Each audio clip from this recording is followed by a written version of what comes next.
Les gens m'appellent l'idole des jeunes. L'histoire de Johnny Hallyday avec Angoulême commence il y a 44 ans. Johnny Hallyday, premier concert à Angoulême en 1962. Il a 19 ans et il va se produire au Français, qui est une salle de spectacle. Est-ce qu'il y avait une appréhension à accueillir ce jeune rocker à l'époque? Je sais qu'il y a des municipalités en France qui avaient interdit les concerts de Johnny Hallyday, mais ça n'a pas été le cas à Angoulême. Et le public a été plutôt extrêmement sage, d'après ce que nous dit la presse, rapporte Sud-Ouest ou la Charente-Livoine. En 1963, le public se presse devant le Français pour retrouver le jeune rocker de 20 ans. Il vient tout juste de se fiancer avec Sylvie Vartan. Là, nous sommes en 1963, en novembre 63, au Français, donc cette grande salle de music-hall et de cinéma de la rue de Périgueux-Angoulême.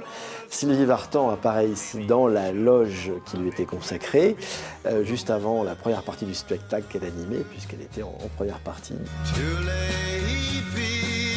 En 1967, Johnny Hallyday, qui entame sa période psychédélique, revient à Angoulême.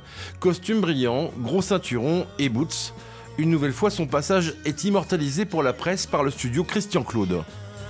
Nous avons la chance d'avoir aux archives municipales un fonds photographique de plus de 300 000 images négatifs qui ont été réalisés par des photographes charentais, angoumoisins. Ces ensembles de photos ont été achetés par la ville d'Angoulême il y a une quinzaine d'années et donc ce sont eux et principalement Guy Coutiras qui a réalisé ces images de 62, 63 et 67. Hey Joe!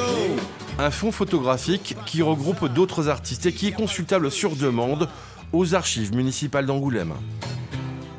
Hey Joe, viens dire bonjour, t'en mourras pas.